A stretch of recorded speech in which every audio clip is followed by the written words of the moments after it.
vamos comenzando, ¿les parece? Buen día para todos, buen día para las personas que nos acompañan por Zoom.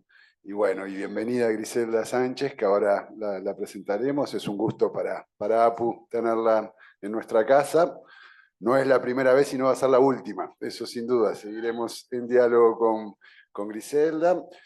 Compartimos con Griselda y con Silvina, que ahora las presento. Pero bueno, antes de pasar a darles la palabra a ellas, quería decirle algunas cosas relacionadas con la científica, haciendo un poco de promoción de la próxima actividad científica que tenemos, que va a ser el viernes 14 de noviembre en el ciclo del humor. Ese viernes 14 de noviembre vamos a tener otra invitada, una argentina, Alexandra Coa, y va a estar también Alberto Moreno por APU, dialogando en torno al humor. Les cuento qué título le pusimos a esa científica del viernes que viene. Se va a llamar ¿Pueden los psicoanalistas ejercer el humor? Psicoanálisis en diálogo acerca del humor. Eso va a ser el viernes que viene a las 9 y bueno, después promocionaremos la otra científica del 28 de noviembre. Ahora pasamos a presentarles a Griselda Sánchez, Sánchez, que nos va a presentar un trabajo que tituló La escritura y la narración transferencial en la transmisión del psicoanálisis. Griselda es miembro en funciones didácticas de la Asociación Psicoanalítica de Guadalajara, cofundadora y socio en funciones didácticas, didáctico y comisionado del enlace e intercambio psicoanalítico del Instituto Freudiano para el Estudio de las Prácticas Psicoanalíticas, IFEP. Además de eso, que es como ella quiere ser presentada, también compartimos otras tareas, es editora de Calibán, bueno, entre otras cosas también. Y también tenemos a Silvina Gómez Platero, que es la decana del Instituto Uruguayo de Psicoanálisis, la directora de enseñanza. Pero bueno, sin más, la escuchamos a Griselda entonces. Ok, muchísimas gracias. Yo feliz de estar por acá, como siempre, en APU y con tantos amigos y tantas historias por contar y por seguir compartiendo, ¿no? Gracias Silvina, Sebastián, Luis, todos los que tuvieron algo que ver en mi llegada también y mi estancia aquí. A todos ustedes, gracias. Bueno, pues vamos a comenzar en un aspecto, en un tema que nos compete a todos, que tiene que ver con la transmisión. Y bueno, una especie como de introducción, voy a dar comienzo a mi lectura, en donde el analista se define por su práctica, consciente de que cada acción implica una responsabilidad. La ética del analista consiste en reconocer que su palabra, su silencio y su escucha tienen un impacto en el sujeto. Por ello, debe responder por el deseo que sostiene su acto y hacerlo desde una posición ética que permita al sujeto confrontar su propia verdad. El objetivo es transformar la manera en que el sujeto se relaciona con su deseo, pasando de servir a ideales ajenos a descubrir y asumir el propio deseo. La conversión ética, según Lacan, representa un cambio profundo en la manera en que el sujeto se relaciona con el deseo que le habita. Durante el proceso analítico, la persona deja de vivir su deseo como algo ajeno o condicionado por ideales externos, como la búsqueda de la felicidad o el cumplimiento de normas morales. El sujeto deja de perseguir lo que otros esperan y empieza a reconocer y responsabilizarse de su propio deseo. El analista entonces facilita el acceso del sujeto al orden del deseo, ocupando un lugar fundamental en el ámbito simbólico. Su labor consiste en acompañar al sujeto en una transformación profunda, ayudarle a pasar de estar sometido a los mandatos del gran otro, como la sociedad, los ideales o el deber ser, a reconocerse y asumirse como sujeto de deseo propio. La práctica del psicoanálisis se caracteriza por ser un acto único e irrepetible. vivido en la soledad de la experiencia individual y subjetivada en cada ocasión. Cada proceso analítico es singular, pues responde a la historia, los deseos y las circunstancias propias de cada sujeto. Esta unicidad plantea el desafío de cómo compartir lo experimentado, ya que no existe una fórmula universal para transmitir la vivencia analítica. Ante esta dificultad, la institución y el grupo cumplen una función esencial. Crean espacios de intercambio y escucha donde los analistas pueden compartir, reflexionar y enriquecer sus experiencias. Estos ámbitos colectivos permiten que lo individual se vuelva objeto de diálogo, abriendo la posibilidad de nuevas lecturas y perspectivas sobre la práctica. La participación en grupos e instituciones psicoanalíticas ofrece la oportunidad de compartir experiencias, debatir conceptos y construir saberes colectivos. El intercambio con otros analistas favorece la elaboración de la práctica y la transmisión de la experiencia, permitiendo que lo singular de cada recorrido se inscriba en una tradición viva y en constante transformación. La experiencia psicoanalítica durante la formación puede compartirse de diversas maneras y en distintos espacios. Por ejemplo, a través de la supervisión clínica, donde el analista presenta y reflexiona sobre casos junto a colegas más experimentados, en seminarios donde se discuten conceptos teóricos y se profundiza en la comprensión del método, en grupos de estudio que permiten el intercambio constante de ideas, o en congresos donde se presentan trabajos y se debaten perspectivas actuales del campo. Sin embargo, hoy pondremos especial énfasis en la escritura como una vía privilegiada de transmisión. Sabemos que la escritura permite dar forma y sostén a la experiencia, convirtiéndola en un texto que puede ser compartido, revisado y enriquecido por otros. Es a través de la escritura donde el analista puede ordenar, elaborar y transmitir aquello singular que ha vivido en su práctica, abriendo la posibilidad de nuevas lecturas y reflexiones. El acto de escribir intenta dar cuenta de una experiencia que al ser transformada en texto se acota, pone un borde a un desorden, a experiencias a veces insostenibles. Al ocupar el texto este lugar de la experiencia o al ser la forma sostenible de la experiencia, hace que escribir se vuelva un acto necesario. Lo decible es un medio entre el pensamiento y la cosa, entre la palabra y el mundo. No es la cosa separada de la palabra, sino la cosa en tanto se dice y se nombra. No es la palabra como un signo autónomo, sino la palabra en el acto en el que nombra y manifiesta la cosa. Esto nos dice George Agamben. O bien, como se podría decir también, la cosa en su pura decibilidad, en su acontecer en el lenguaje. Dentro del psicoanálisis, la escritura es el espacio donde se gesta la inscripción del sujeto. No es solo lenguaje, también es un litoral que bordea lo simbólico y se moja con lo real. En la escritura uno materializa el decir, es la sede del significante. La escritura es como una juntura entre lo real y lo simbólico, entre el significante y el conjunto de los demás significantes. También podemos considerar a la escritura como un soporte del pensamiento. Es lo que da la posibilidad de detenerse en él. La escritura funciona como una proyección en un espacio que permite obtener algo del propio pensamiento. Tenemos que escribirlo, ya que si solamente se piensa, no es fácil representarlo.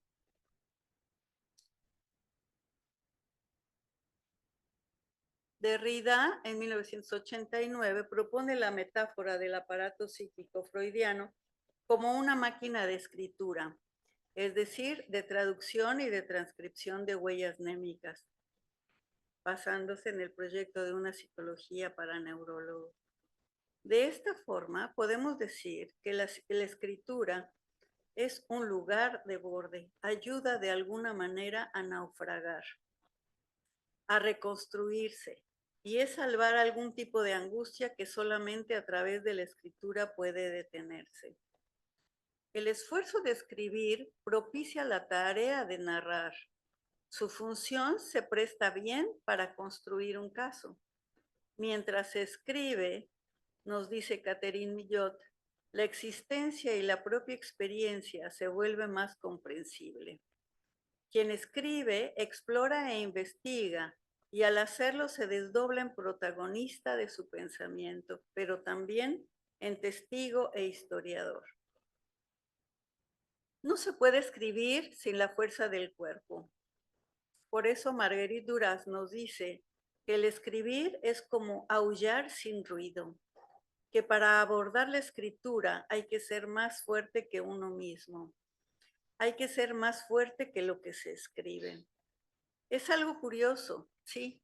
No es solo la escritura, cito. Lo escrito son también los gritos de las bestias de la noche, los de todos, los vuestros y los míos, los de los perros. Cierro cita.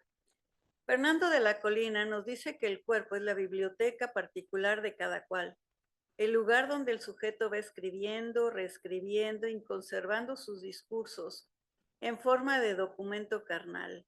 En el cuerpo se guardan todos los textos del hombre.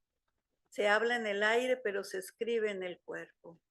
La escritura también tiene un específico valor que tiene que ver con el cuerpo. Su tarea no solo es ordenadora y expresiva, sino que representa una costura que remienda el cuerpo. En el fondo, nuestro diálogo más íntimo lo mantenemos con él, pues además de un organismo, es de la naturaleza del lenguaje. La escritura entonces es un remedio y es al mismo tiempo veneno.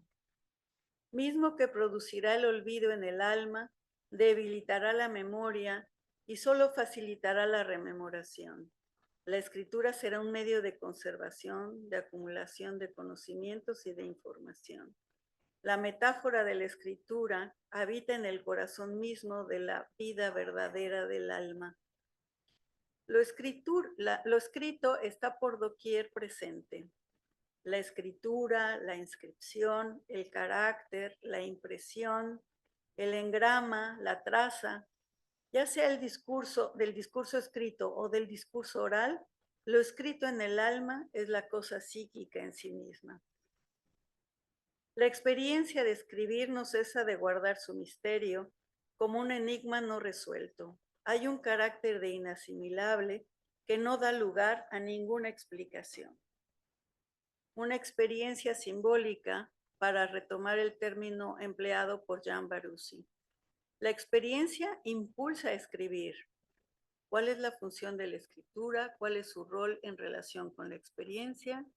¿Es acaso la de un memorial, de una huella, de un vestigio, o es equivalente a la experiencia? El discurso entonces hace las veces de detención, de suspensión que permite reconocer algo de lo que sucedió y también algo de lo que se perdió. Se da la posibilidad de producir un agujero y es el mismo que impulsaría a seguir escribiendo. Como el amor, el pensamiento requiere tiempo, un tiempo libre a la despreocupación por el rendimiento, incluso por toda una finalidad. Hay palabras que no enseñan, palabras que no se dejan atrapar por el orden de la explicación, que se deslizan entre el decir y el silencio. La transmisión en psicoanálisis pertenece a ese orden. No es una herencia que se entrega ni un método que se aprende. Es una resonancia que se deja oír en la experiencia. Foucault en 1978 dice, soy un experimentador en el sentido de que escribo para cambiarme a mí mismo y no seguir pensando en la misma cosa que antes. Y refiriéndose a Nietzsche, Bataille y Blanchot, añadía, la experiencia tiene la función de arrancar al sujeto de sí mismo, hacer de suerte que el sujeto no sea el mismo, o sea, arrastrado a su destrucción o a su disolución. Es una empresa de subjetivación.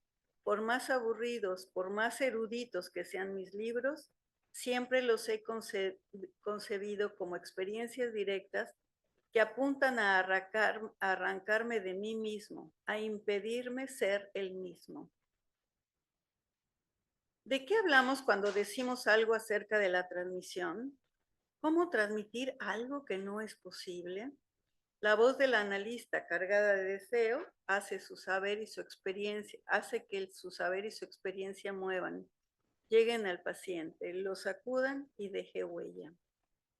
Sobre la narración transferencial, que ya veremos qué es, la escritura, la transferencia y el lazo social se entrelazan para dar cuenta del acto de transmisión.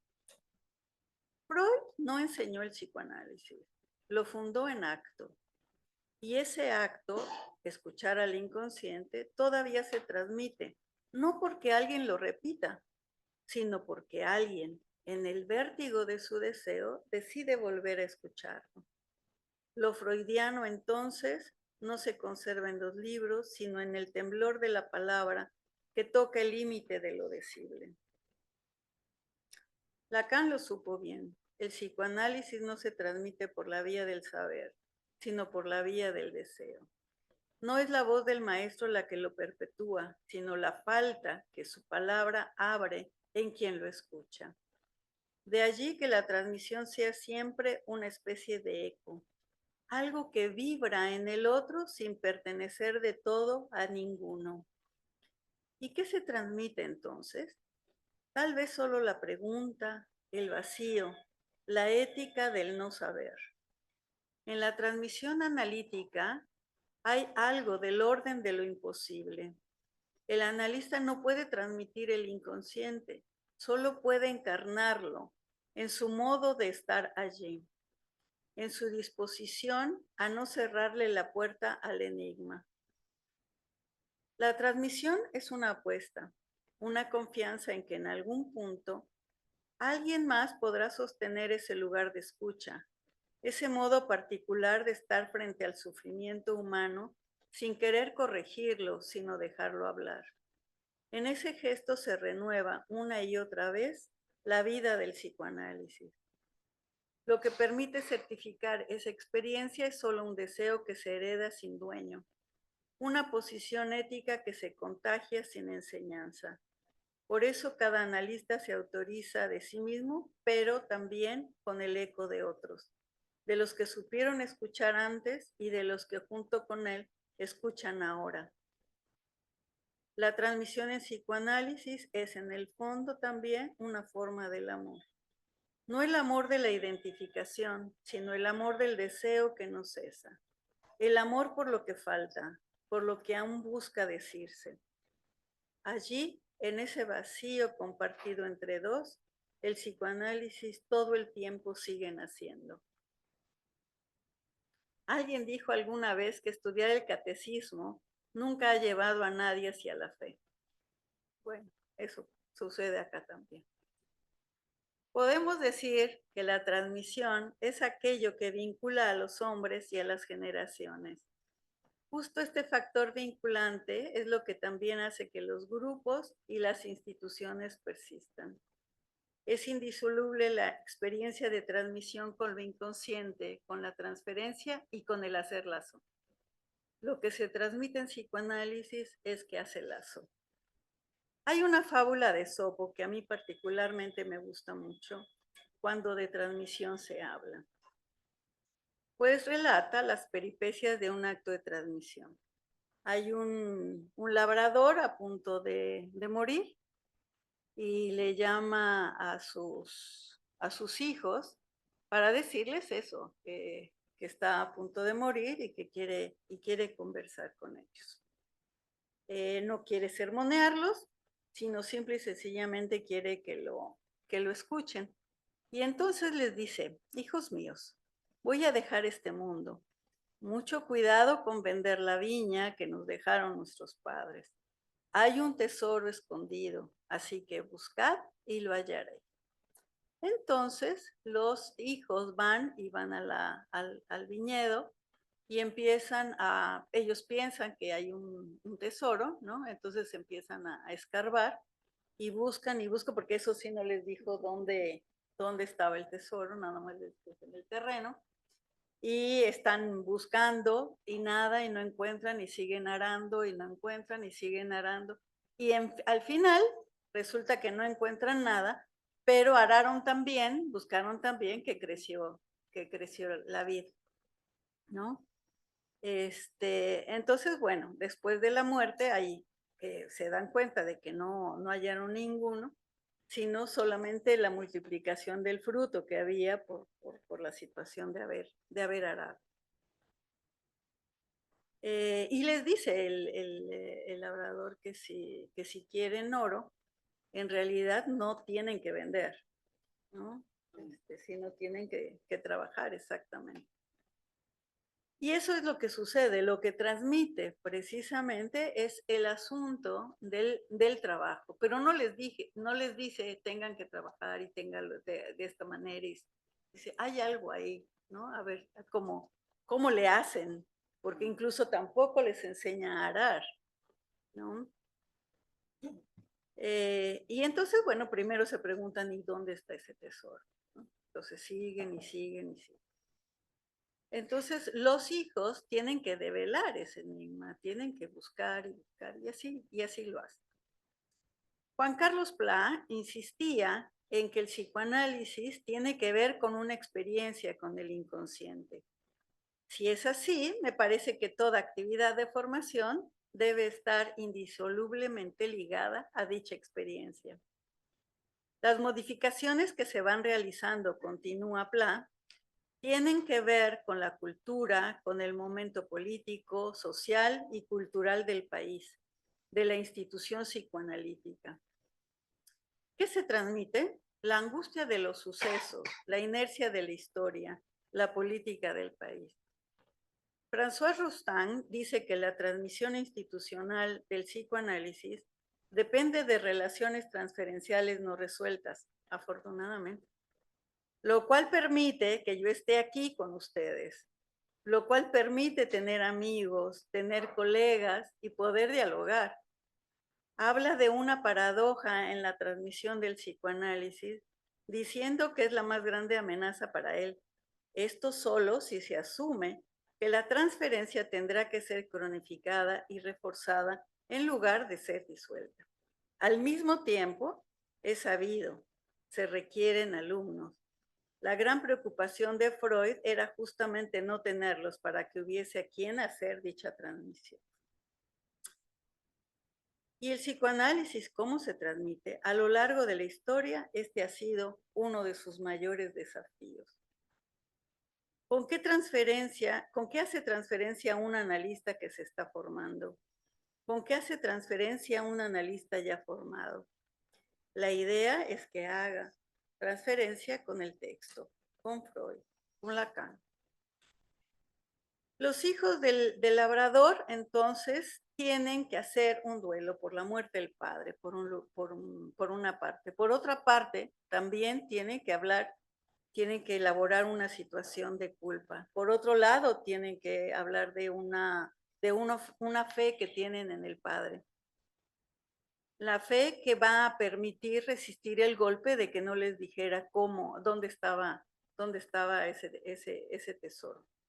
No solo deben pensar que no fue un engaño, sino que también deben superar la culpa que sienten por la prisa que tuvieron de apoderarse de la riqueza paterna. Deben tener acceso no solo a la lógica del intercambio, sino también a la del perdón, a la del don sin reciprocidad inmediata. El padre acepta el riesgo de que la transmisión fracase, al perdonar de antemano la rebelión posible para poder seguir trabajando la tierra. Nuestros labradores deben mantener abierta la pregunta que los incitó a trabajar y conservar la esperanza de encontrar un tesoro, pero un tesoro diferente. Así también tendrán que asumir la decisión de aceptar su realidad, la realidad de enfrentarse indefensos frente a la palabra paterna. Lo que resta es la pregunta y su develamiento. Hay que crear un nuevo sentido. La creación se vuelve posible gracias a este guiño del Padre en donde no solo hay que aceptar la falta del tesoro, sino también el que esta falta remite a otra que es la del Padre ideal. Su padre no era rico por naturaleza, él se enriqueció por su trabajo.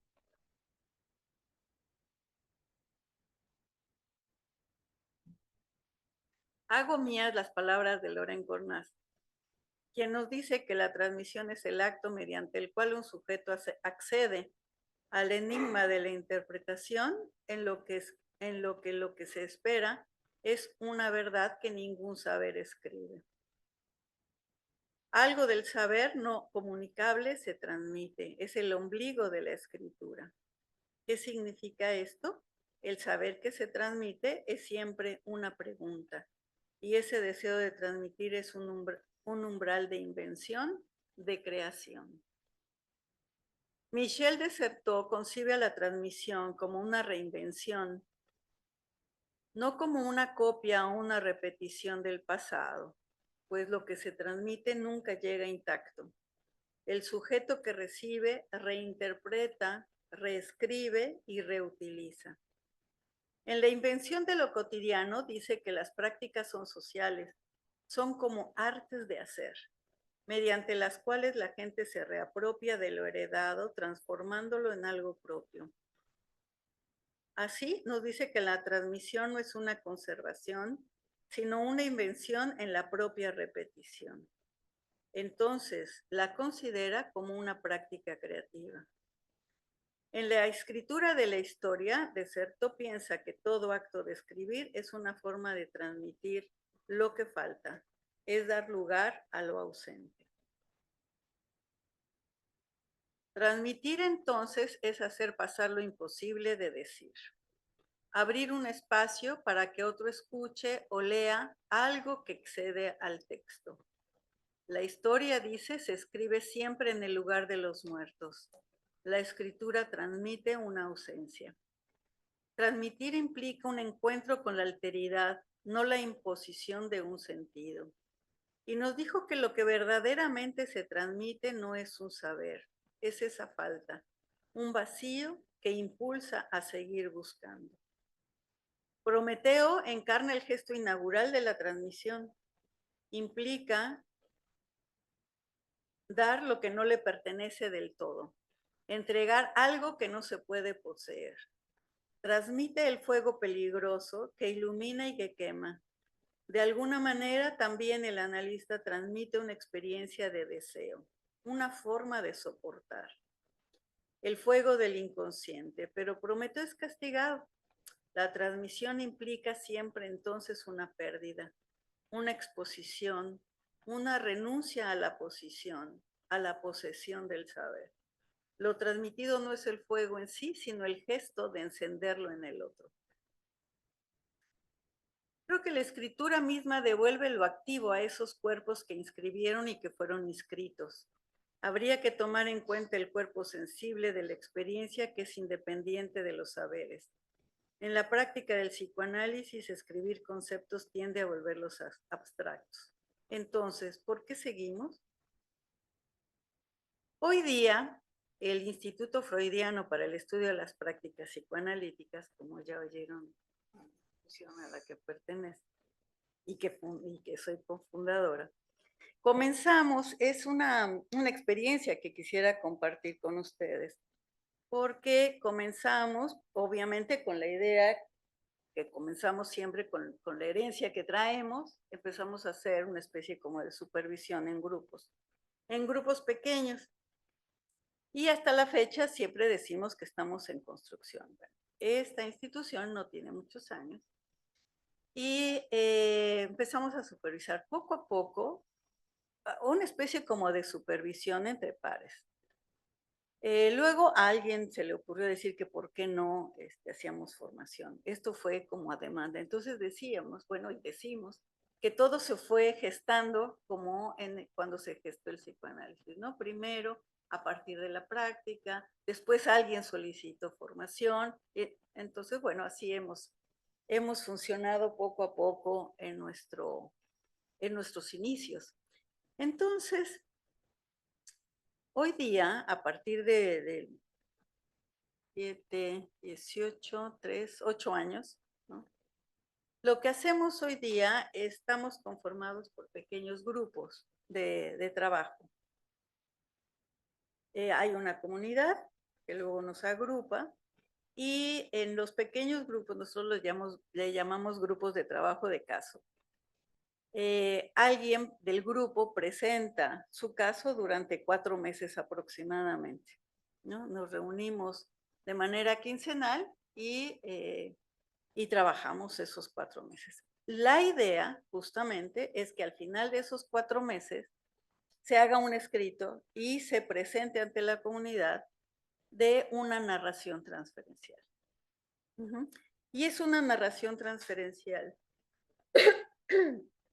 justamente diferente de la presentación de un caso, pues el énfasis no está en el caso, no está en el caso que se relata, sino en cómo se está relatando.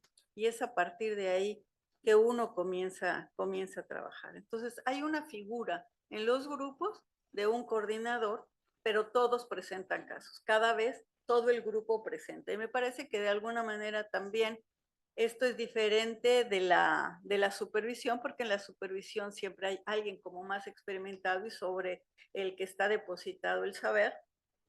Y aunque en el grupo grande las transferencias puedan darse, la dinámica es diferente. La dinámica desde ahí es diferente.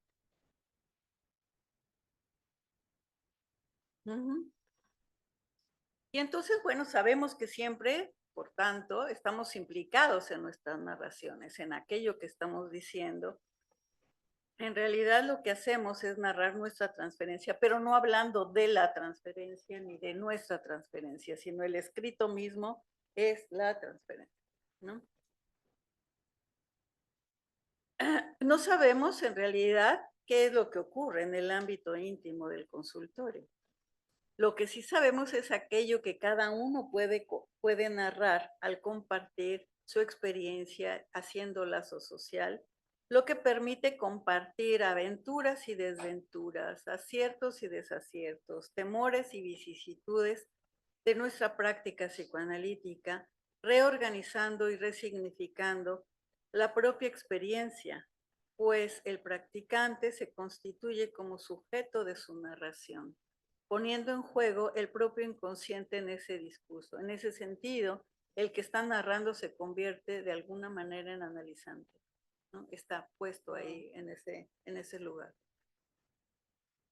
Igual que en el análisis, en la narración de un caso, el analista cuenta aquello con lo que se queda de su paciente. Y entonces en lo que nos fijamos es en cómo lo dice, en los silencios que encontramos, en las repeticiones que se suceden. En fin, lo vemos como una formación del inconsciente, es decir, una puesta en escena. Es una forma de darle sentido a aquello que se vivió. Es la posibilidad de poder escuchar su propio decir. Y la idea es que algo nuevo se diga. Es una forma narrativa que transmite una experiencia singular. Retomamos a Michel de Certeau cuando dice que toda transmisión es también una traducción. Lo que se narra se transforma, se pierde algo y se inventa algo nuevo. Siempre estamos inventando, siempre estamos creando. No importa tanto el pasado o cómo sucedió, lo que importa es cómo se cuenta. Estamos haciendo un ejercicio que busca de alguna manera conceptualizar la narración transferencial. Esto de repente también es como el siguiente paso. Si hacemos narración transferencial, ¿cómo podemos conceptualizarla y dar cuenta de ello? Lo primero que hemos hecho es experimentar algo, trabajarlo, construirlo, reconstruirlo. Alfredo Valencia apunta a la intención de la narración transferencial y nos dice: intenta hacer circular la experiencia subjetiva del analista en un escenario en el que se pone a disposición de otros una escritura carente de la objetividad habitualmente solicitada en la historia clínica de un caso médico, por ejemplo. En la narración transferencial se intenta dar cuenta de la experiencia clínica, la cualidad de vivencia transferencial en cada uno de los momentos del relato sobre el caso. Hay una disposición subjetiva a estar con otros. Y continúa. Este es el problema más acuciante para nosotros, del grupo. Pues las experiencias con nuestro modelo nos confrontan a la dificultad de sortear formas habituales de relatar a las que estamos acostumbrados.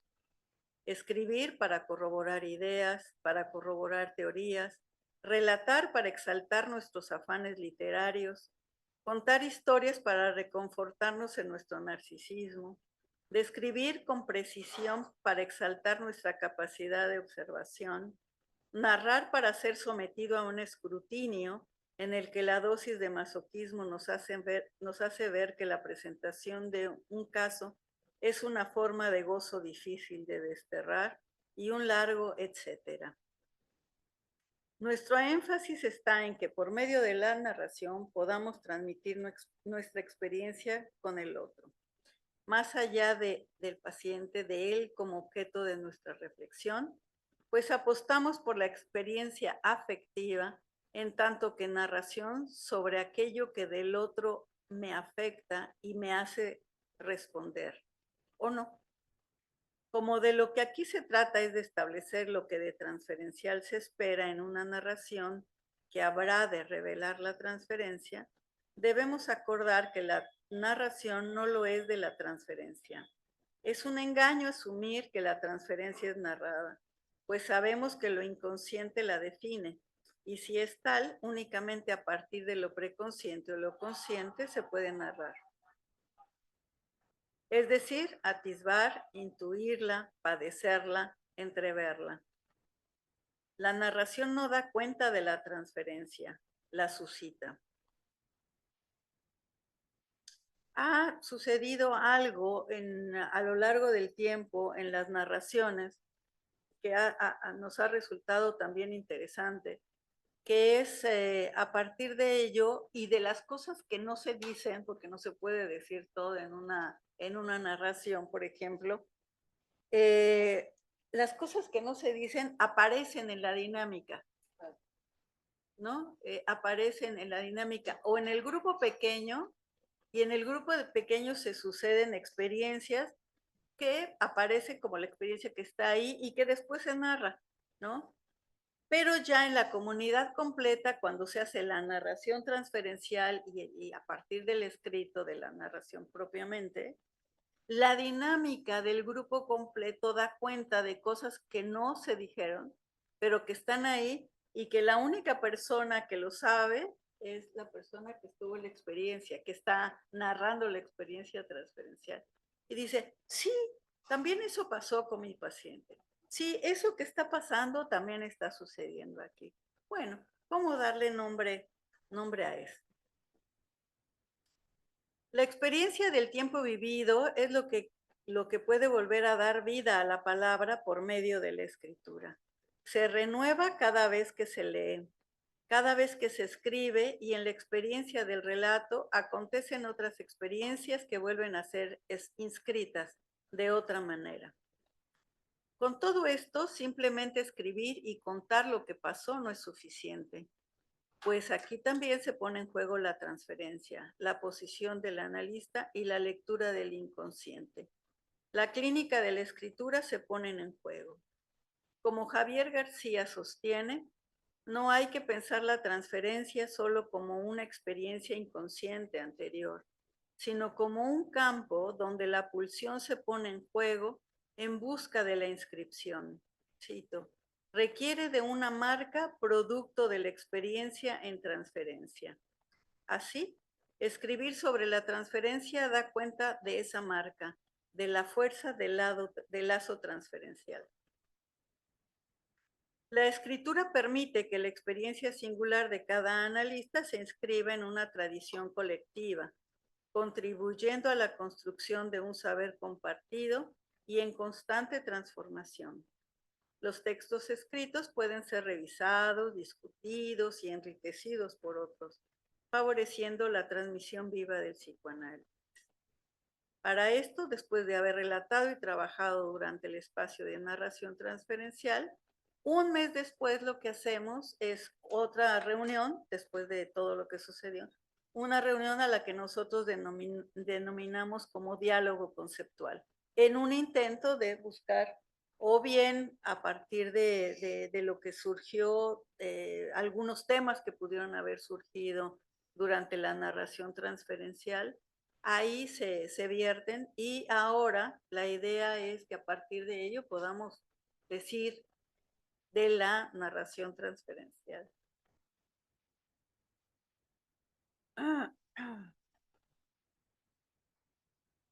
Hay muchos elementos que podríamos mencionar respecto al trabajo que realizamos en IFER.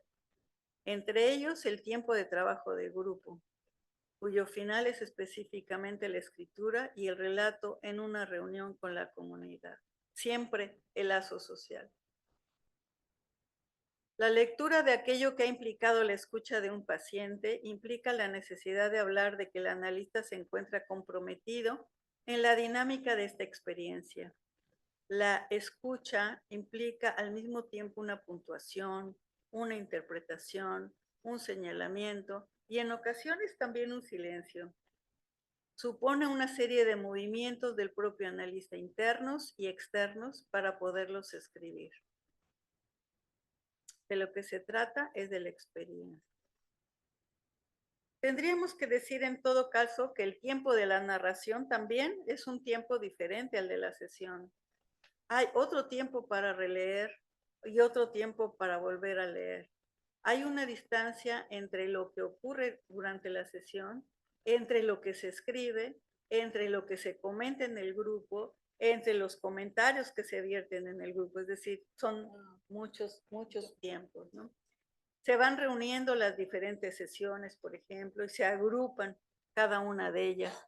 Muchas veces en el momento de estarlo haciendo suceden cosas de las que el analista incluso no se había dado cuenta durante la sesión, abriendo la posibilidad de que el analista descubra una posibilidad de algo revelador o no.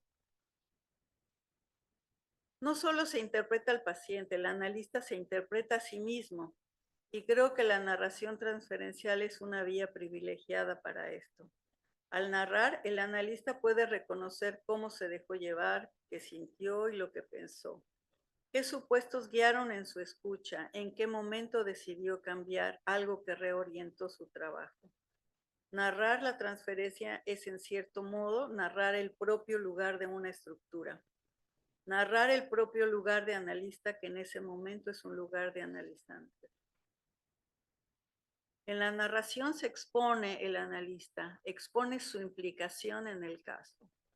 Lo que cuenta no es lo que sucedió de manera objetiva, sino lo que se lee, sino que lo que se lee ya lo escribió desde un lugar de la transferencia. Es decir, aquí el analista no es un observador neutro. Su posición se encuentra implicada. En el IFEP, la narración transferencial se integra como una herramienta fundamental para la formación de los analistas. Ellos aparte tienen sus supervisiones muy diferentes. Hay una transmisión de la clínica, hay una elaboración de la propia práctica que da la oportunidad de intercambiar, de habilitar otras lecturas, de hablar de otras perspectivas desde la misma experiencia. La teoría es algo que se va construyendo a partir de la escucha de los casos. Sócrates en el Fedro menciona acerca de la transmisión que se escribe en el alma del hombre. El que aprende se inscribe transmitiendo un saber. Bueno, también es cierto. La especificidad de la clínica psicoanalítica solo cobra sentido si se puede transmitir algo de ella. Y esto siempre en transferencia, como dijo Mirta Casas. La transferencia analítica sostiene dicha puesta en escena, donde la simbolización, que siempre implica una pérdida, conduce a una articulación significante. Como no hay un método, en IFEP intentamos dar cuenta de transmitir nuestra práctica, de nuestra experiencia y de nuestro compartir a través de la narración transferencial. La transmisión en psicoanálisis no es un legado que se entrega envuelto en certezas, ni un método que se aprende de memoria. Es más bien una resonancia que se deja oír en la experiencia, un vacío que invita a buscar y a inventar. La escritura en este contexto no es solo el registro de lo vivido, sino el borde donde lo singular se vuelve decible, donde el deseo se inscribe y el lazo social se renueva. Transmitir es abrir un espacio para que otro escuche, para que algo exceda al texto y se reinvente en cada lectura, en cada encuentro. Así, la narración transferencial y la escritura de caso no buscan conservar intacto el pasado, sino hacerlo hablar de nuevo, en otro tiempo y en otro cuerpo. Lo que se transmite no es un saber acabado, sino una pregunta, una inquietud, una falta que impulsa a seguir trabajando la tierra, como en la fábula del labrador. El tesoro no está enterrado en un lugar fijo, es el trabajo mismo, es la búsqueda, el gesto de confiar en la palabra y en el deseo que la sostiene. En la práctica psicoanalítica, escribir y narrar es atreverse entonces a perder algo, a exponerse a la ausencia y a la creación.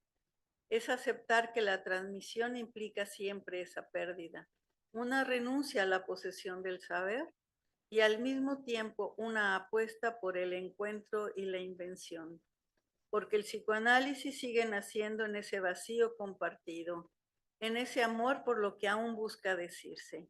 Y es ahí, en ese espacio abierto por la escritura y la transferencia, donde el lazo social se sostiene y se transforma.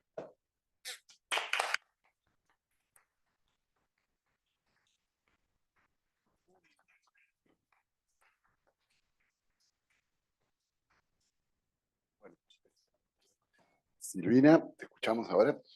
Bueno, unas palabras, un placer tenerte aquí.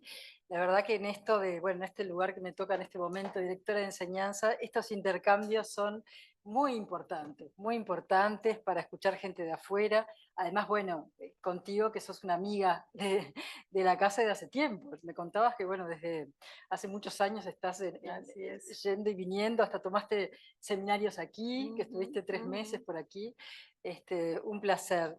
Y bueno, en los temas de la formación, ¿no?, que son tan importantes, la escritura me parece fundamental. Y trajiste muchos más puntos de los que me contaste que ibas a hablar. Unos puntos me dijo y bueno, muchísimo más. Como siempre pasa que uno termina a último momento, ¿no?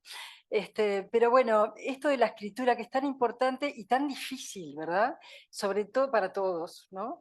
Pero en los analistas en formación, bueno, el primer año acá, por lo menos es una nota en cada seminario, tienen que escribir, y bueno, y se hace, uno trata de bajar lo superyoico, que bueno, es una idea, una reflexión sobre un punto, pero siempre trae muchísimas ansiedades, y bueno, pero es tan importante, ¿no? Tú dijiste varias cosas, por ejemplo, decías, bueno, cómo acota, ¿no?, el escribir acota el pensamiento, de ahí la importancia, ¿no?, de la escritura, pero al mismo tiempo cómo se enriquece, ¿no? Cómo se enriquece en la discusión con los pares, ¿no? Que eso es lo que uno pone ahí después, y uno lo vivencia en los seminarios, en todas las instancias estas, y a la vez tú después agregaste al final cómo también al volver a leer se sigue enriqueciendo lo que uno escribió.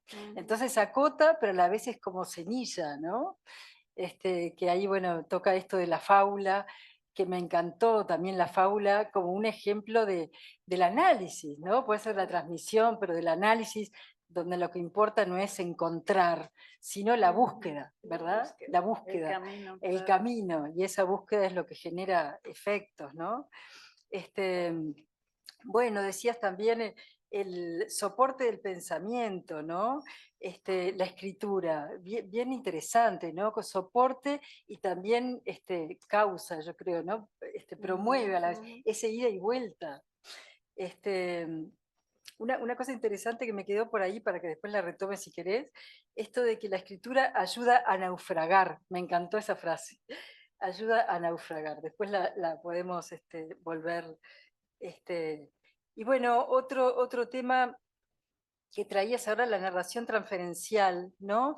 Pero sobre todo esta experiencia que están haciendo de los grupos de supervisión me pareció riquísima y que viene, si bien tiene diferencias, pero viene muy a cuento con, nosotros estamos experimentando las supervisiones grupales, por ahora no es curricular, es distinto a lo que tú planteás porque es con un analista o dos o tres analistas y un grupo de analistas en formación que puede ser máximo 6, bueno, pero entonces estamos viendo los distintos modos, ¿no? De estas experiencias, entonces todo lo que nos trajiste de eso nos sirve mucho como insumo, que vamos a tener el año que viene, ya saben,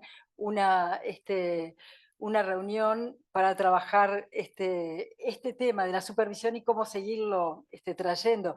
Cómo en el grupo, bueno, ya mañana vamos a tener con el material de Luciana, que está por ahí, una experiencia de supervisión grupal o discusión del caso, pero cómo se da tanta cosa, tú decías los momentos distintos, ¿no? Desde que uno está con el paciente, uno lo escribe para llevar o selecciona sesiones, ya es otra cosa distinta, o después cuando en el grupo cuando la relata, ya es algo diferente, se va a dar algo nuevo. Lo que surge en el grupo, que es lo que la persona de repente no trajo, me pareció riquísimo, cómo eso se da. Y bueno, nada, para terminar y dar lugar a los otros, una cosa que me encantó también que decías es, bueno, cómo la narración transferencial es un engaño. Pero bueno, también, claro, es un engaño, nunca es, y también es un engaño la transferencia, ¿no? Bueno, interesante para jugar, seguir trabajando con esas. Muchas gracias por estar acá, la seguimos. Claro. Bueno, abrimos el diálogo entonces con Griselda. Los que están por Zoom pidan por el chat y los que están acá en sala levanten la mano y les paso el micrófono. Conversamos con Griselda entonces.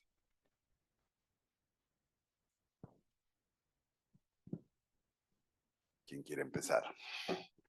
Bueno, mientras... Griselda quiere empezar.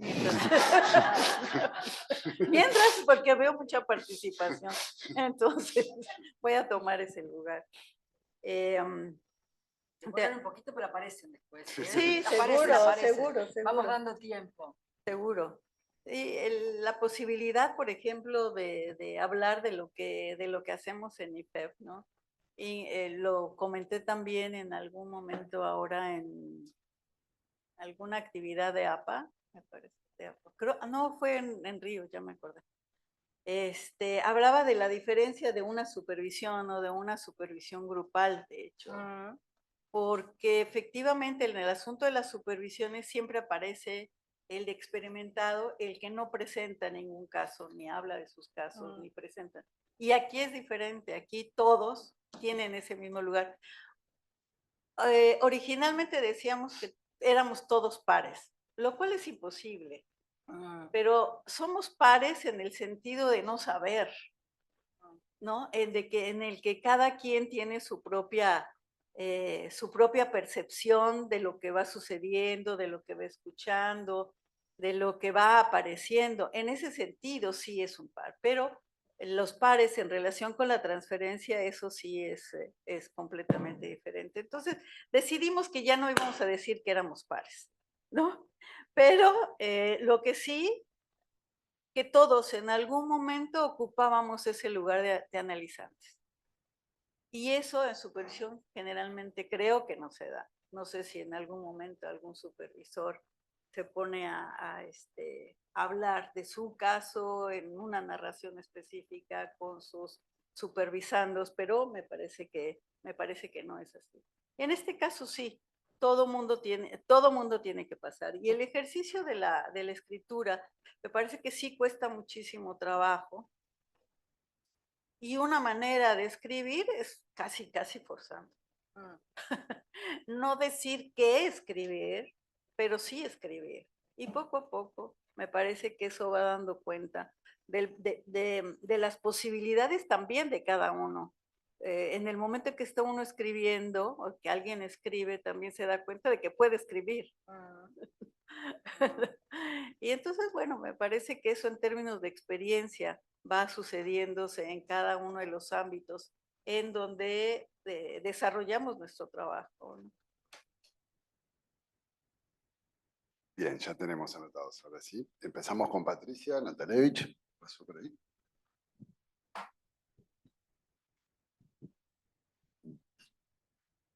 Bueno, gracias Griselda. La verdad que me pareció interesantísimo tu presentación. Me pareció también esto muy interesante lo que hablas de la narración transferencial. Y esto que tú decís, que no importa tanto la historia o lo que se cuenta, digamos, como el contenido, sino que cómo se cuenta. Y esto me trajo un recuerdo personal. Hace muchos años estuve en un taller de escritura con un querido profesor que falleció justo hace poco, Roberto Aprato. Y una de las cosas que él nos transmitía en el taller me hizo recordar mucho a esto que tú traes hoy, que él decía que no importaba tanto el tema o lo que íbamos a narrar, a escribir, ¿no?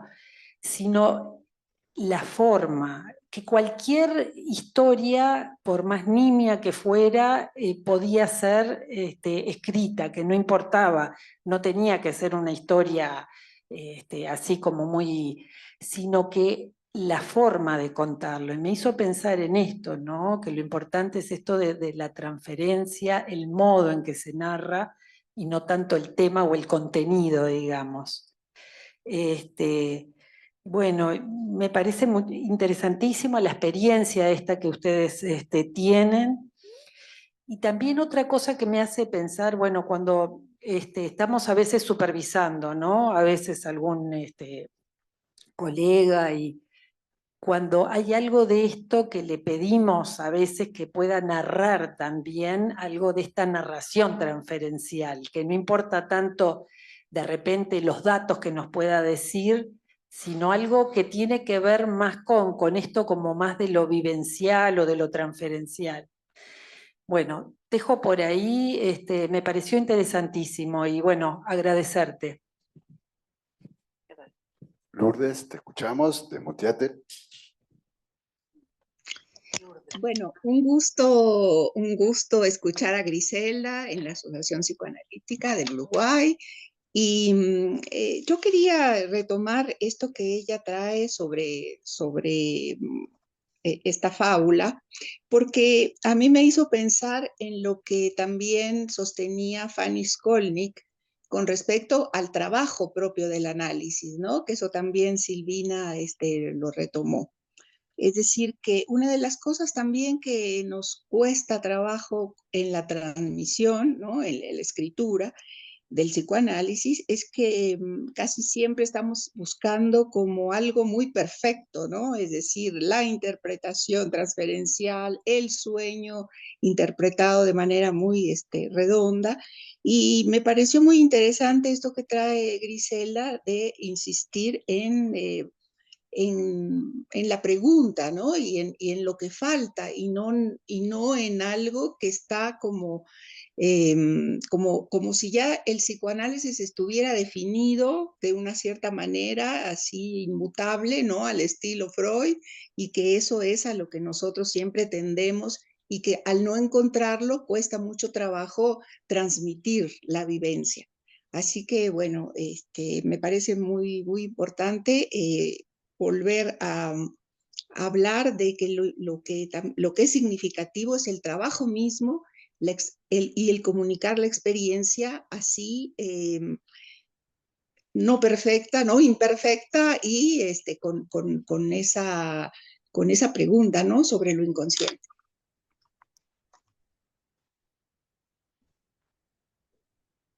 Gracias, Lourdes. Pasamos a Luis. Luis, que está allá atrás.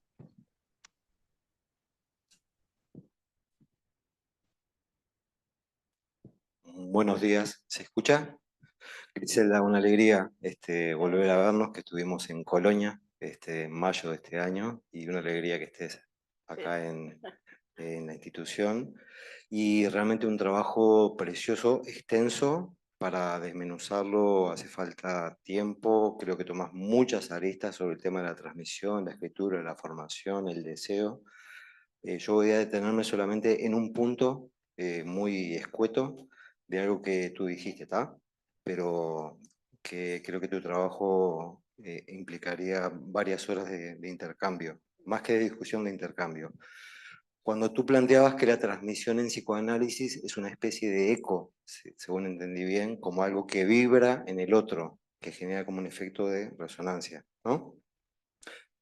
A mí me evocó un poco el mito que Ovidio toma de Eco y Narciso, donde la ninfa Eco no tiene voz propia, termina repitiendo siempre las palabras del otro. O sea, es un eco permanente de las palabras, es la condena que Hera le impuso, ¿no? Que es repetir las palabras permanentemente del otro. No tiene voz propia, no tiene identidad. Y yo creo que es uno de los riesgos a veces de que en los espacios de formación y en la transmisión, quien está intentando formarse termine repitiendo aquello que el otro quiere que uno sea, como en Pigmalión, ¿no? Me parece que ese tesoro que es la búsqueda, no es el encuentro del objeto, sino que es la búsqueda es lo que tiene que balizar el camino. Y esa transmisión no como de la experiencia del deseo, te quería preguntar si tú concebías que había un deseo de transmitir en análisis, en formación y en la escritura, si existe una especificidad de quien transmite y quien forma como manifestación de un deseo de transmitir. Michel Desartó plantea que toda transmisión es una traducción, pero también en toda traducción hay algo que se pierde.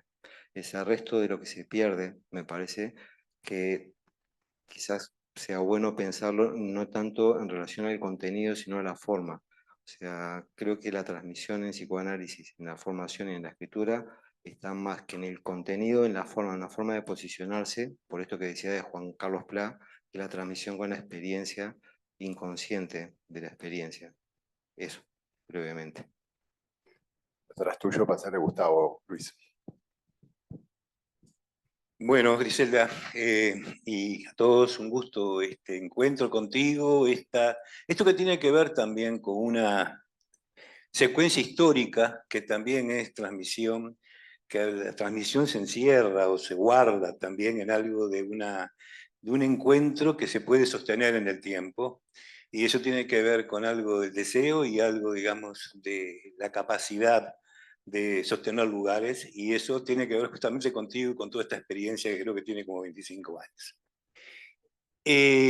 Yo detenerme en esto un poco, creo que lo decía Patricia y Luis también, creo que está encerrado o se guarda en esto de la transmisión y de la escritura, porque siempre hay un intento de poder transmitir, cuando uno intenta, esto que lo decías tú, cuando se intenta escribir, pero siempre que se escribe hay algo que se pierde y hay algo que además se descubre.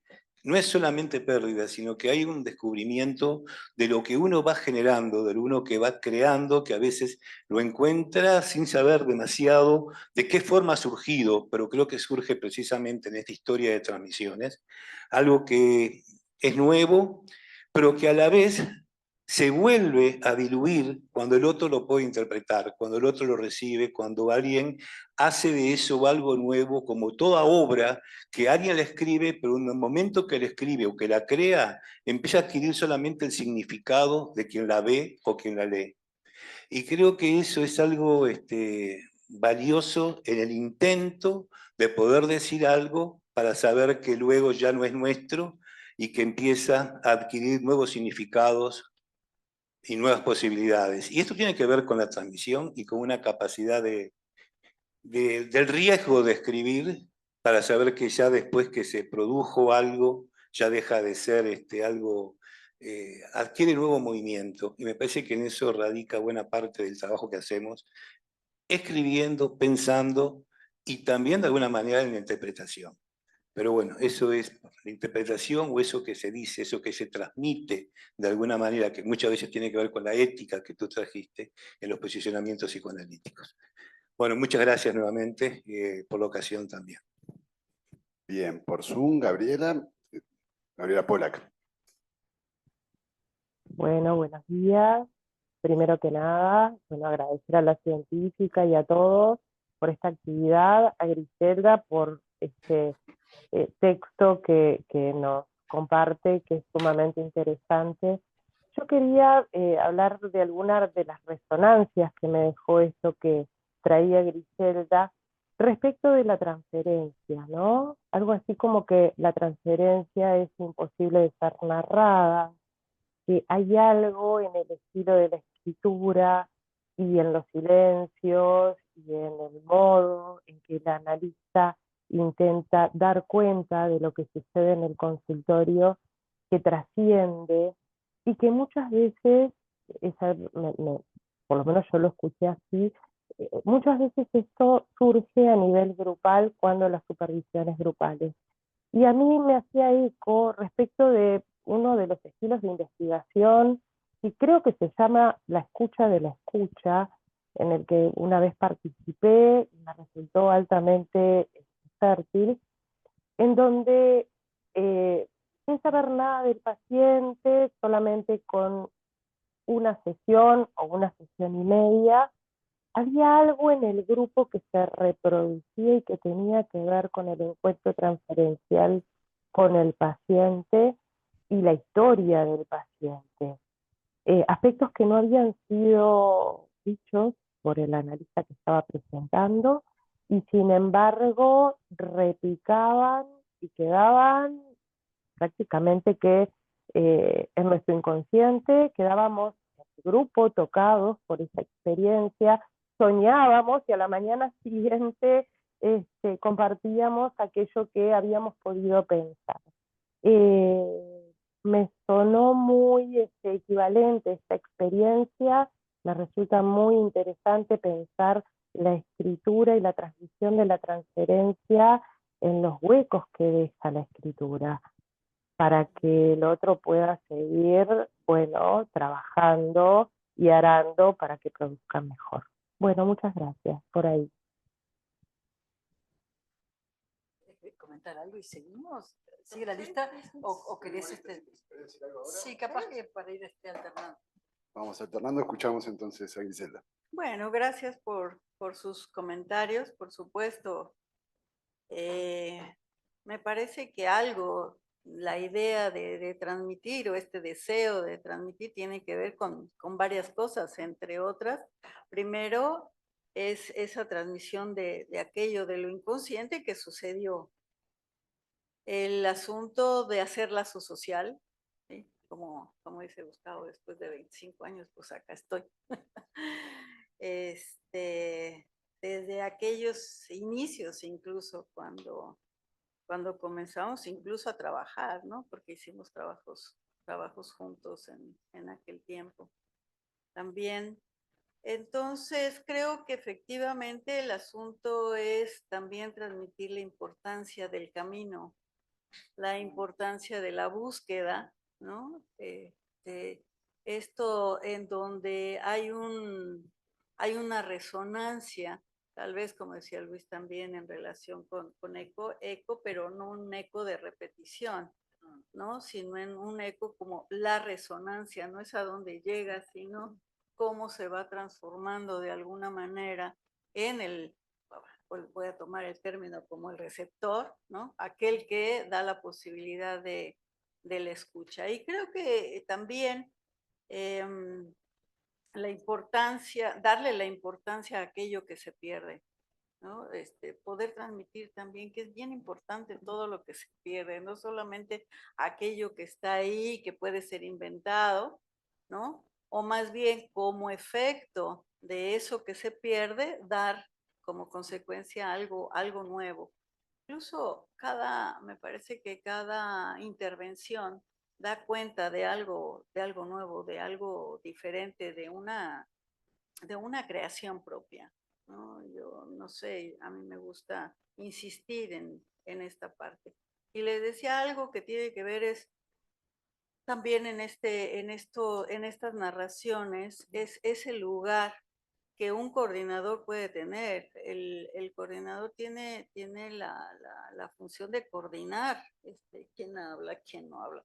pero no lo que se dice ni cómo se dice, ¿no? Porque puede cambiar esta función, porque en otro momento también resulta ser el narrador. Creo que desde ahí hay yo no sé, insisto yo en la diferencia, yo no sé por qué, de subrayar la importancia de la horizontalidad, ¿no? En esta dificultad transferencial, hablar dentro de eso en algo que puede ser transmitido en esta horizontalidad, ¿no? La importancia de dejar que las cosas dejen, valga la redundancia, dejen de ser nuestras, ¿no? Soltar, ¿no? La importancia del soltar. Y ver qué sucede con ello, porque si no también es forzar. En el acotamiento de repente uno puede forzar a hacer algo, ¿no?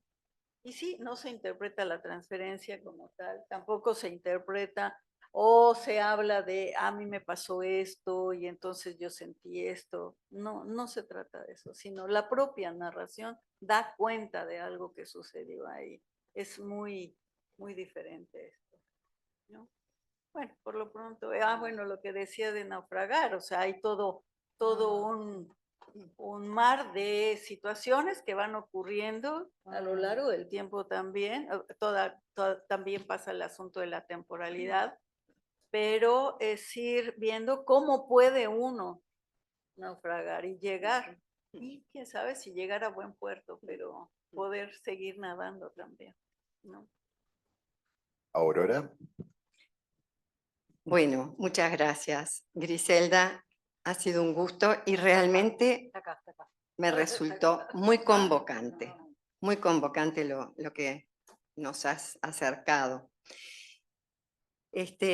Tanto que me permitió pensar en una metáfora, ¿no? En realidad conecté con algo, que hay una persona que está haciendo una producción artística y que está utilizando narraciones, no estrictamente psicoanalíticas, y el título que le puso a esa actividad es Surcidos Visibles.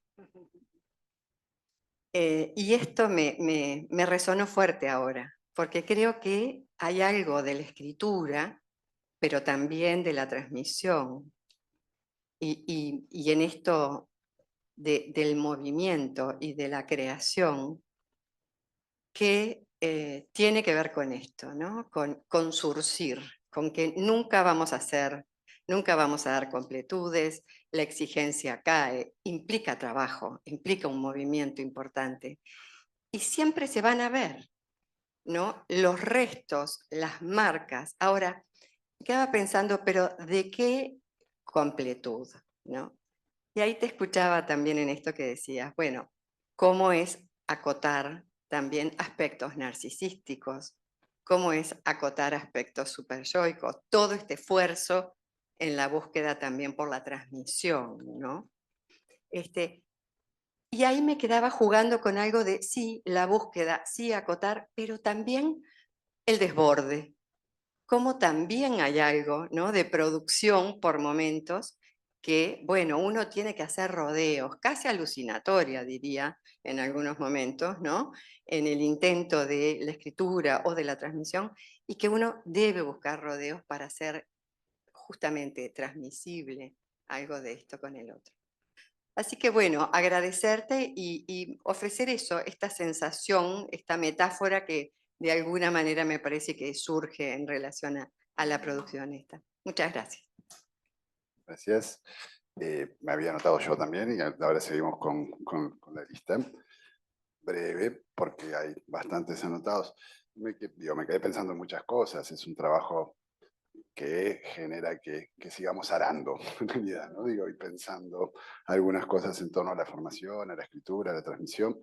Yo una de las cosas que me quedé pensando fue escritura y duelo, en realidad, ¿no? Digo, y la importancia de la escritura en momentos de duelo. Digo, tenemos que ir a los orígenes, como vos traes también de psicoanálisis, para pensar en la interpretación de los sueños como un duelo por la pérdida del padre, de Freud también, Más allá del principio de placer y la pérdida de la hija, también, ¿no? Digo, momentos, y también en la formación, ¿no? Digo, decía María Silvina que en el primer año son 4 notas, después es un trabajo, pero la sensación que yo tuve como analista en formación, que en general escribir sobre y en un seminario es muy fecundo en el tema de la elaboración de todo lo que fue el seminario. La reelaboración, no la repetición, sino la reelaboración. Y después otra cosa que me quedó resonando, vos usaste 2 términos para escritura y te quería preguntar eso, que son remedio y veneno, en realidad. Eso, en griego la palabra fármaco, que de ahí sale fármaco, digo, la farmacodependencia, significa remedio y veneno. En ese sentido sería como una especie de fármaco, entonces, la escritura, ¿no? Digo, ¿cómo lo pensás en ese sentido? Y lo último que traigo es una anécdota breve, relacionada con esto de la posterior y de relaborar y de lo que ocurre con las escrituras y cómo uno sigue reescribiendo. Cuando yo presenté mi sesión comentada, la presenté con 2 personas que la discutieron, la escribí, la leí 15 veces, la leí de arriba para abajo, la compartí con colegas, con compañeros, con mis supervisores, fui a la sesión comentada y una de las que estaba en la sesión comentada me dice, Claudio, en la página 4 tenés un lapsus, escribiste una palabra mal. Mal, bueno, bien, mal, digo, depende, sí. Mal, comillas, mal. Y miré, y la verdad que fue recontra fecunda la discusión después de eso, en realidad, ¿no? Digo, porque además nada más y nada menos que en vez de tenemos, había puesto tememos, en realidad, ¿no? Digo, o sea, una patita de la M, nada más, ¿no? Digo, nada más ni nada menos. A partir de ahí, digo, y antes también estaba, pero a partir de ahí también se siguió, seguimos pensando de otras ópticas y otras aristas, la analizante, mi posición como analista, la narrativa transferencial, bueno, un montón de cosas. Bueno, así pienso también la escritura. ¿Ah? Bien, gracias. Javier. Bueno, tres cosas. Ahora quedé enchufado en esto. Primero que en tu texto, además de tu presencia, tu texto, viene la transmisión que te atraviesa a ti, que nos atravesó a nosotros de distintas formas, que podría ser de Juan Carlos Pla, pero también que te atravesó a ti en el pasaje por Montevideo, y después también en el pensamiento, en la cita de los autores, y en las propuestas que tienen que ver, me parece, con 2 temas, el de la escritura por un lado, que es muy amplio, y la narración transferencial por otro. Entonces ahí hay una cosa también de escrituras y de transmisiones que es interesante porque tiene que ver con los exilios y con cómo se vuelve a coser, digamos, en el sentido de lo que traía Aurora. Es muy interesante lo que trajo Aurora. Surcidos Visibles es una exposición de Gabriela Gil, ¿verdad, Aurora? Que se va a exponer ahora entre el 20 y 30 de noviembre. Pero lo interesante es que también el ejemplo que trae Claudio dice que es visible e invisible, porque era invisible hasta que alguien le dijo, mirá lo que pusiste en tal página, el surcido ese se hizo visible, ¿no? Entonces tiene esta doble cosa de lo invisible y visible, que tiene que ver también con cómo nos fuimos formando analíticamente y en las experiencias posteriores, ¿no? Nosotros tan lejos y tan cruzados, ¿no? Bueno, ese es el punto 1. El punto 2, que me parece que es un tema muy complejo, es el tema de las escrituras, para decirlo en un sentido muy amplio, ¿no?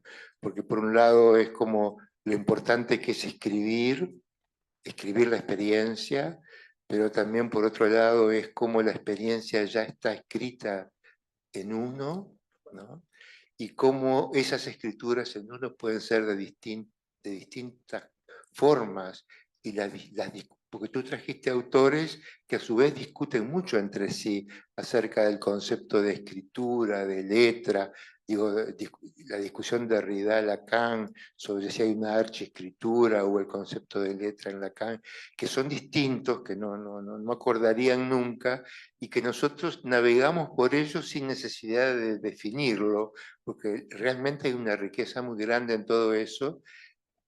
Definirlo sería como perder toda una parte de la riqueza, y al mismo tiempo es posible que haya distintas formas de escritura, ¿no? Que nosotros, por ejemplo, cómo se implanta el significante cultural, digamos, el lenguaje que viene a través de la madre, del padre al bebé, cuando en el bebé empieza a vibrar en las zonas erógenas. Es una vibración corporal erógena y al mismo tiempo es una letra y al mismo tiempo es un sonido, ¿no? Y todo eso se inscribe como experiencia erógena con el otro marcada por el deseo y la pulsión. O sea que ahí hay en ese punto hay una condensación impresionante que da lugar a múltiples derivas, ¿no? Parece un tema muy, muy interesante que vos lo planteás con la amplitud que me parece que corresponde trabajarlo, ¿no? Porque da para mucho. Después el otro tema, sí, ahí se me ocurren preguntas para hacerte, que ustedes tienen esta experiencia en las narraciones transferenciales, porque como tú dijiste, y además lo trajiste en el ejemplo del labrador, nuestra función es colocar al otro en el lugar del que va a enunciar, del que va a labrar, y ceder ese lugar, ¿no? Ceder ese lugar de sujeto activo, de deseo, para que otro pase a ocuparlo y haga ese cambio, que tiene que ver con algo que hablábamos ayer contigo, ese cambio de la demanda al sujeto de deseo, ¿no? Que sería cómo se puede pasar del pedir que alguien te resuelva algo a ser uno el que tiene que salir de la angustia a hablar cosas, ¿no? Ahora, cuando los hijos quedan en el lugar del labrador, el don del padre es darles el lugar de sujeto hablante, que es el lugar del analizante, cuando pasa de analizado a analizante, sería de la demanda al sujeto, ¿no?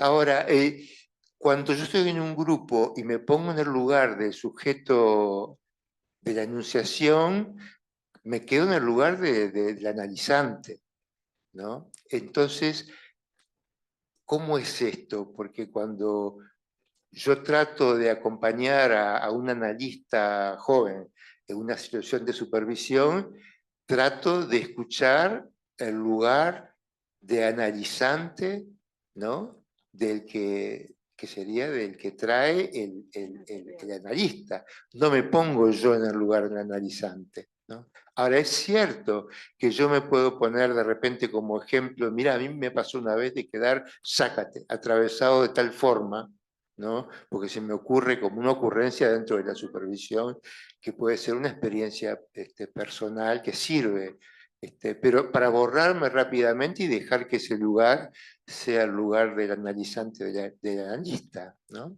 Entonces ahí hay un tema para discutir. Al lado tuyo, Claudia. Bueno,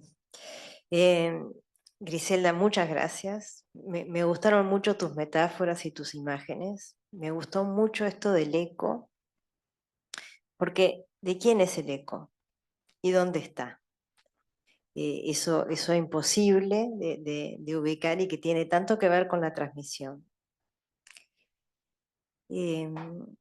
Y bueno, y retomando esto de la fábula del labrador, que obviamente todos hacemos referencia, así que nos convocó mucho, me parece que es una preciosa metáfora del trabajo analítico y también del trabajo de la transmisión, porque hay una ilusión de tesoro. Hay una ilusión de tesoro a encontrar, pero en el trabajo lo que se termina produciendo es otra cosa. Y bueno, me parece que es muy rica. Esto del surcido visible, creo que tendríamos que decirle a Griselda que en Montevideo había un negocio famoso durante años que se llamaba el surcido invisible, y era, lo que vendía justamente era la posibilidad de invisibilizar aquello roto. aquello que no se quería mostrar. Entonces, este juego de palabras tiene que ver con poder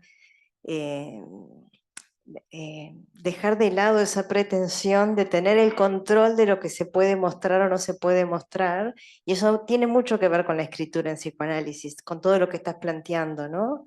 O en el ejemplo de lo que puso Claudio, bueno, que quede, a pesar del control y a pesar de que leyó 4 veces, igual se le coló algo, y eso que se coló, que zafó a la pretensión de control, termina siendo lo más rico de la discusión. Entonces, este nombre de la exposición me parece que juega mucho con eso, pero hay que conocer esa historia de Montevideo. Bueno, y comentarte algo, hablando del deseo que soporta, el deseo que sostiene la palabra. Te escuchamos 1 hora, y a mí no me suele pasar, y te lo quiero comentar, que pueda escuchar durante 1 hora sin que decaiga la atención. Y te escuché atentamente, y eso tiene que ver con el deseo que sostiene esa palabra de transmisión tuya, en este caso, en esta experiencia acá en APU. Me parece importante resaltarlo, porque 1 hora y 1 hora con una atención totalmente capturada. Te agradezco también eso. Gracias. Luis vio. Era una preocupación. Bueno, a mí me parece que lo que presenta Griselda tiene que ver con la puesta en acto de la PRECU, ¿no? La primera parte, con toda tu reflexión sobre la transmisión y la escritura,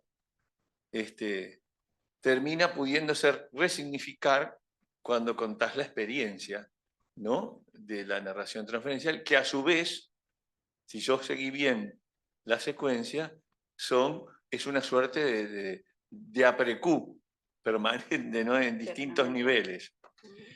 Ahora, me parece que el dispositivo que nos cuenta Griselda, yo lo siento muy subversivo. No, como propuesta, subversivo en varios sentidos, ¿no? Por supuesto que ya se dejó de lado el origen de la discusión entre Kovac y...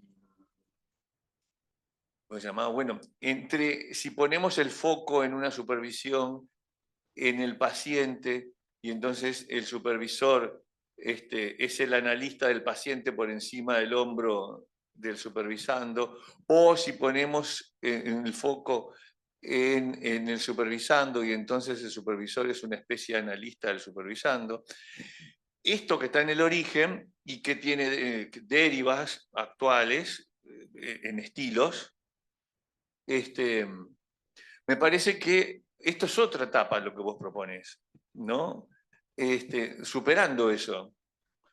Y con Griselda y con Cecilia Rodríguez y con Cecilia Laurini hemos estado trabajando juntos en algunos trabajos, cuestionándonos el lugar del poder en la supervisión, ¿no? Y bueno, todas las cosas como para poder correrse del lugar. A mí me parece que este dispositivo rompe con eso, ¿no?, con esta preocupación.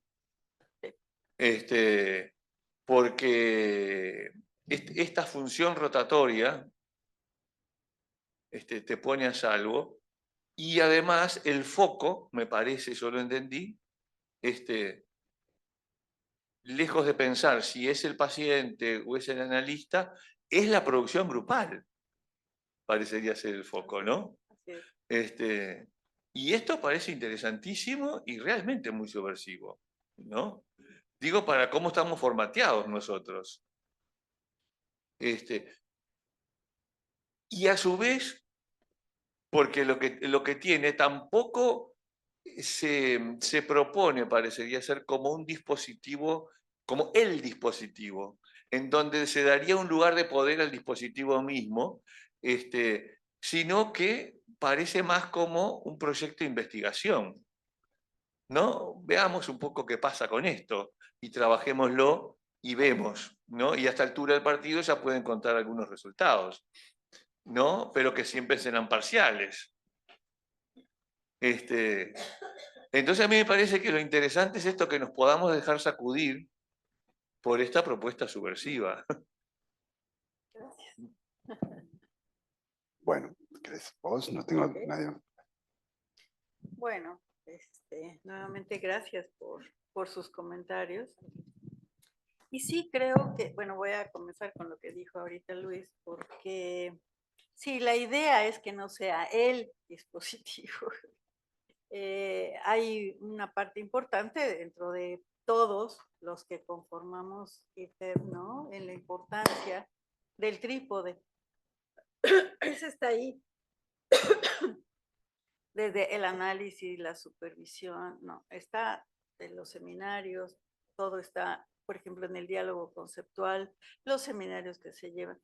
Y esto es uno más, como una experiencia más, como una posibilidad diferente, ¿no? Pero que intenta también seguir haciendo lazo. Y creo que nos apoyamos mucho en esta situación transferencial, en donde creo que esto, por ejemplo, que decía Javier, ¿no? Sí, en supervisión uno puede comentar alguna experiencia, pero no es que te pongas en el lugar del analizante en su momento, ¿no? Sino es la comunicación de una experiencia. ¿Por qué? Porque también ahí está en juego el asunto de la transferencia entre ellos dos, ¿no? Acá el asunto es con el grupo. Creo que eso sí marca una cierta diferencia. Por eso decir que no es una supervisión grupal, ¿no?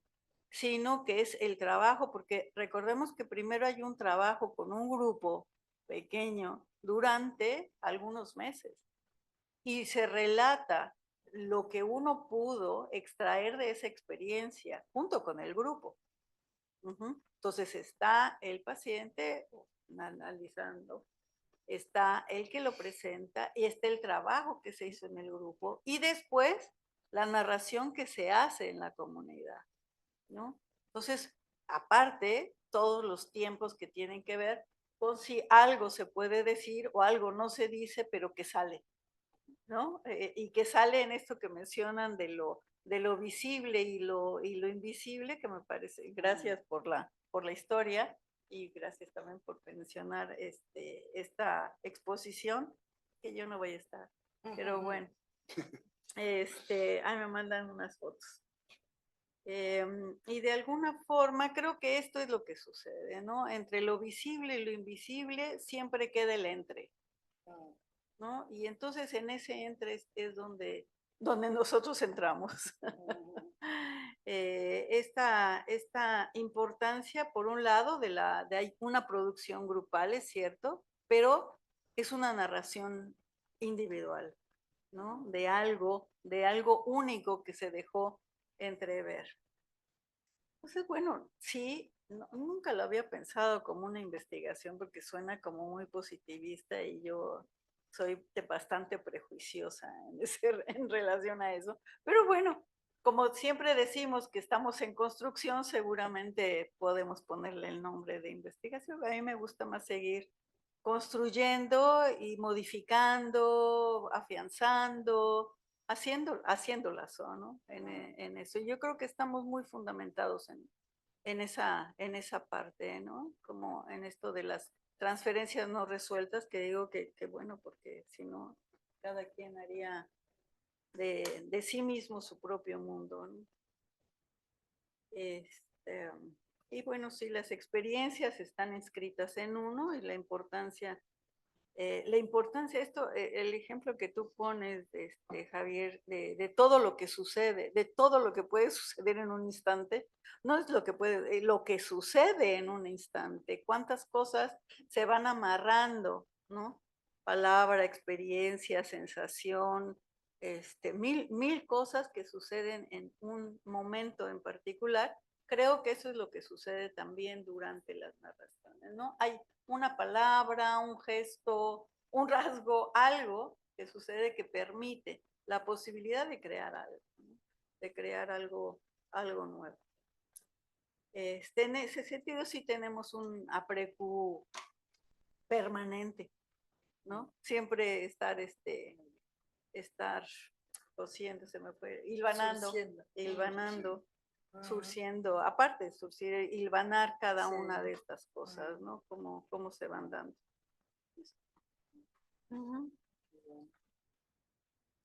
Bien, ¿alguien más quiere participar? Tenemos unos minutos si quieren más para el intercambio. Ah, que ahí escrito en el chat me decís. Ah, claro. Alguien escribió en el chat. Entonces, a ver. Bueno, leo lo escrito en el chat entonces.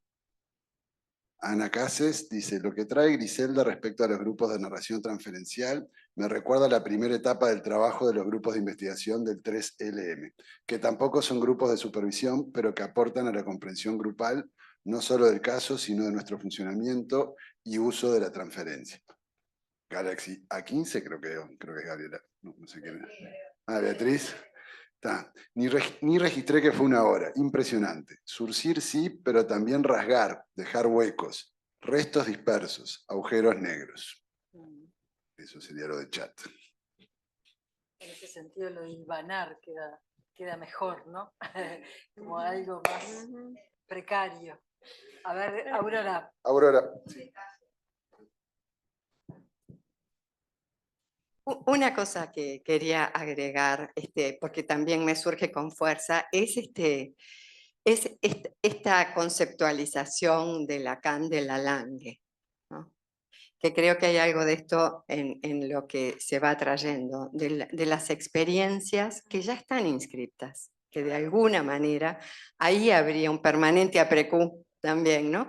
Y que tiene que ver con estas cuestiones de familia, ¿no? Dice Lacan, lo trabaja de esa manera.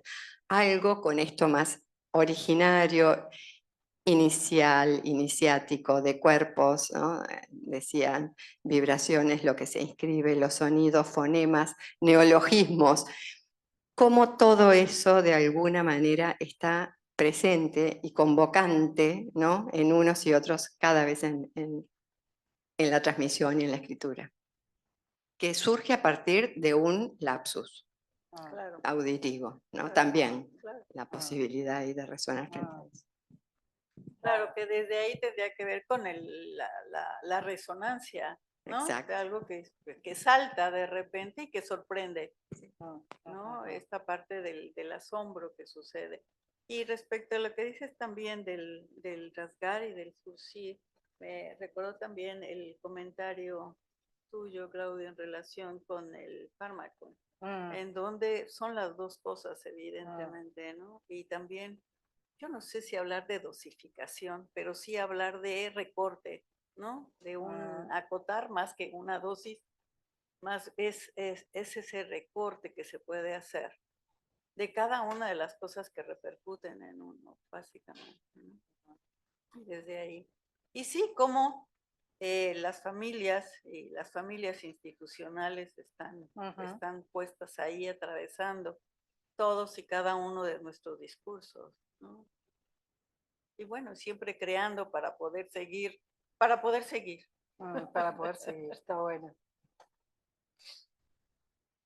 Bueno, muy lindo el intercambio. Me parece que acá se dio también eso, ¿no? De que a partir de tu exposición, tu escrito, surgieron otras cosas, ¿no? Y da para seguir pensando, ¿no? Muchas gracias, sí. Y bueno, mañana seguimos con los analistas en formación y con el trabajo de Luciana y bueno, seguimos trabajando juntos. Muchas gracias. Muchas gracias, Griselda.